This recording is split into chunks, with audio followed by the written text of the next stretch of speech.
We'd like to welcome to the stage a very funny guy. Please give it up for Mr. Hector Lara.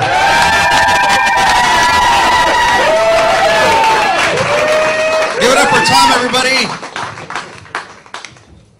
This is cool. Drinking early on a Saturday night. I like it. But someone told me, you know what, you should wear black today because it makes you look skinny. I didn't realize it meant skinny fat. It just... But anyways, I was... It's true that if you guys are still laughing. I guess the shirt wasn't black enough. I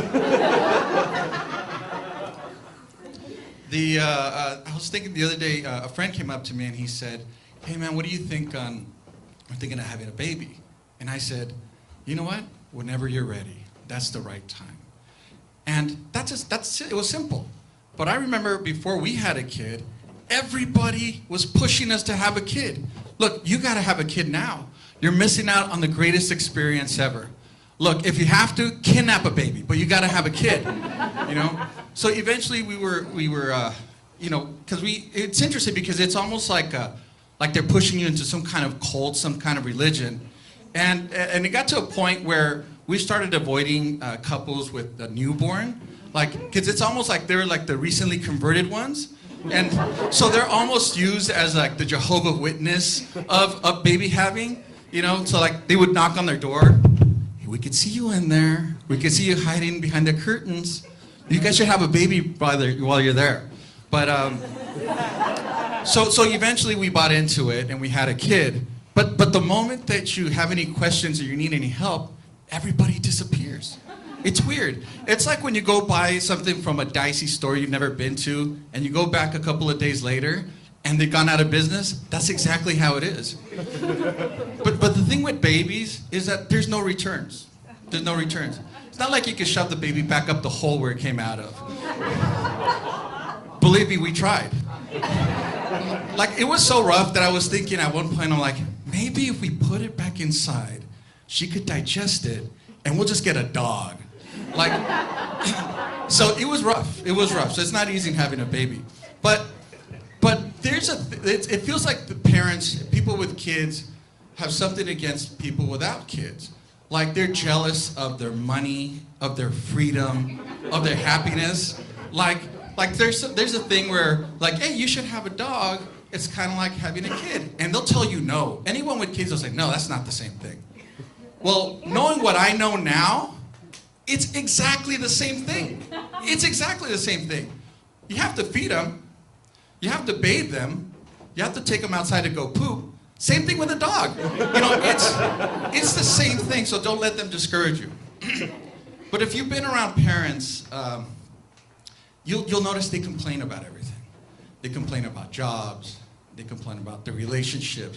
They complain about their whole lives. And they blame it on kids. It's not the kids' fault. It's not like they volunteered to come over here. They were pretty much drafted.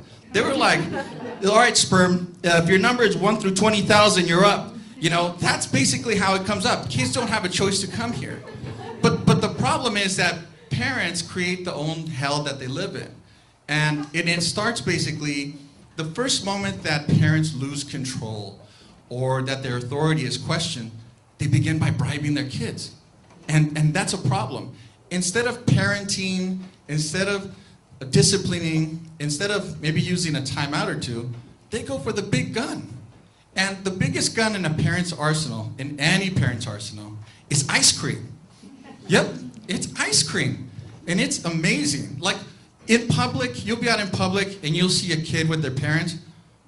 You'll hear ice cream come out in probably 1 or 2 minutes. And if you ever see a kid with an ice cream cone, it's not because he did something good. It's because they wanted to shut up for about 10 minutes. Just look at that kid. Within 5 or 10 yards, there's like a couple that's like, oh my God, oh my God. They're just taking a breather. But the reason why parents go to ice cream so much is because it's effective. It works. It's amazing. There's almost nothing like ice cream on earth.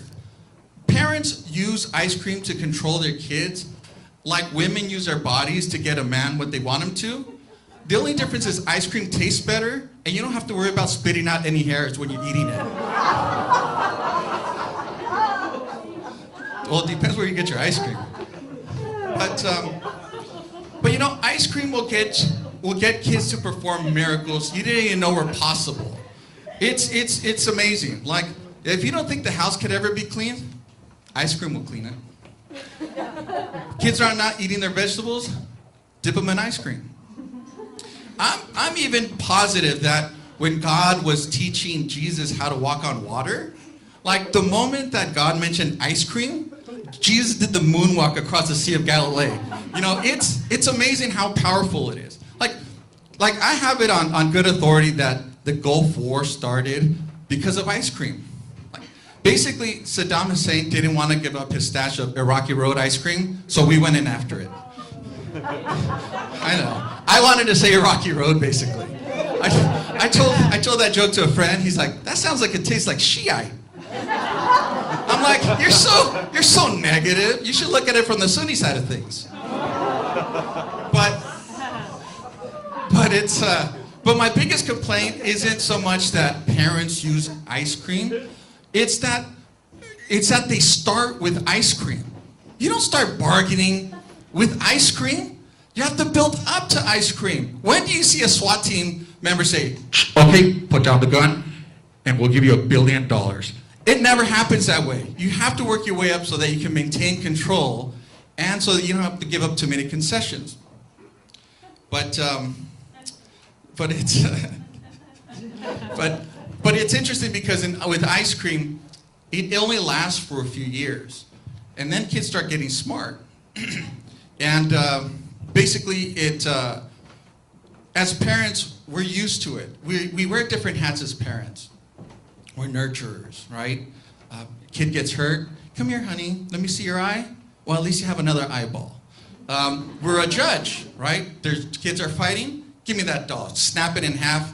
You play with the doll. You play with the legs. You play with the head. But most of the time, as parents, we're used to being the ice cream man, right? So anything wrong happens, we go to ice cream. Ice cream for everything. But the moment they stop liking ice cream, it changes the game. And this is where I wish that instead of all those what to expect when you're expecting books that we received, somebody would have slipped us the FBI's training manual on hostage negotiations. Because when they stop liking ice cream, you have to become a hostage negotiator. It's crazy. But the crazy part is all those baby books, they're good for like the first 3 or 4 weeks. That hostage negotiation training manual is good for like the 40 years. Like, it even has a chapter in there that when your kids are grown, and if they want to move back in, you can negotiate with that too. So it's effective. But we have a daughter, and ever since she went on solids, she suffered from constipation. So it's like 3, 4, 5 days in between she goes poop or potty. By the way, potty and poop are 2 words that get added to your vocabulary as soon as you become a parent. It's cool. It's like if you've always been saying them all your life. On the flip side, if you're single and you want to find out if the person you're dating has kids, next time you're out at dinner, say, excuse me, I got to go potty. If they don't bat an eye, they have kids. By the time they come back, and if they're gone, then they think you have kids. So just be careful when you use that. But it's interesting because if you're a parent of a kid that has constipation issues, you worry a lot. You want them to feel good. And you want to hear the words, I gotta go potty. It's amazing. It's just such an event in the household that it's even more important than when a woman's water breaks. It is. Like, you could be literally in the middle of murdering your spouse and like sticking in the knife right into the chest.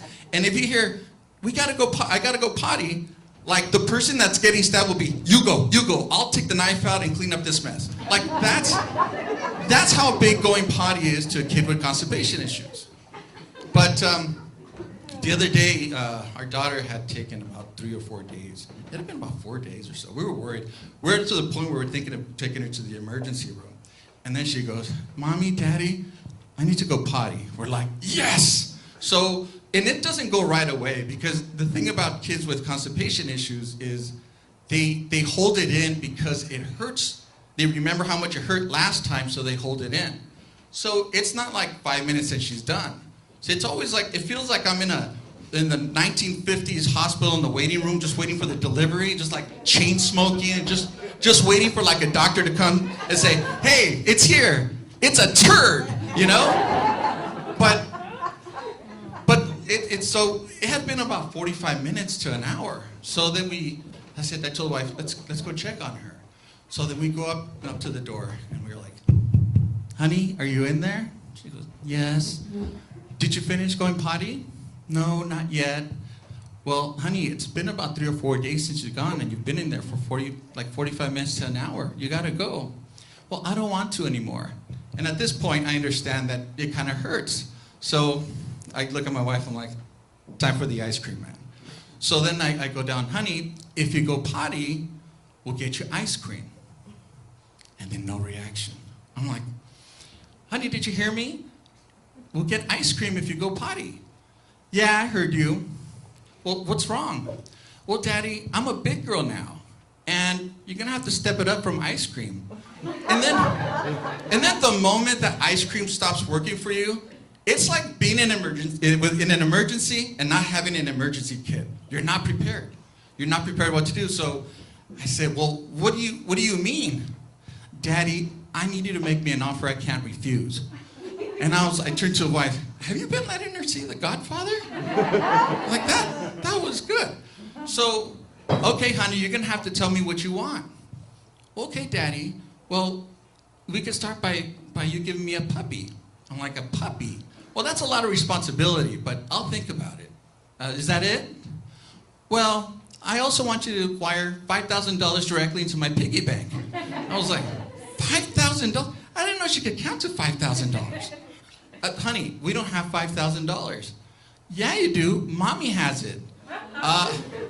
You have $5,000? Where is the $5,000, by the way? She's like, it's in her top drawer. The lingerie drawer, huh? No wonder you never touch it. So anyway, honey, is that all? Is that all you need? No, one more thing, Daddy. I need a plane ticket directly out of here. I'm like, a plane ticket? Where are you planning to go to? So I want to go to Grandma's house. I was like, she wants to go to Grandma's house. I don't think we have an extradition treaty at Grandma's house. She could probably keep her the whole summer, which means we could finally go out and have dinner alone. I'm going to tell her yes on that one. So I said, okay, honey, we heard all your demands, but we need proof of life. How can we trust that you haven't gone poop already, you're just holding us for ransom? And she goes, how can I trust you're going to wire the money? I'm like, oh my God, this is like a professional over here. So I said, I'll tell you what. We'll start with a fish, and then Mommy will give you $20, and then we'll give you a ride to Grandma's house. How does that sound? And then she goes, thinking about it. I said, take it. It's a good deal. She says, okay, fine, I'll go poop. So we hear the toilet flush. We're high-fiving each other. We're hugging, and tears are coming down our eyes. And then she comes out, and she's stomping mad. I'm like, well, what's wrong, honey? That was a pretty good negotiation. She says, Daddy. I said, what? She goes, I forgot to ask for ice cream. Folks, that's my time. Thank you very much. It's been an amazing crowd. Hector Lara! All right.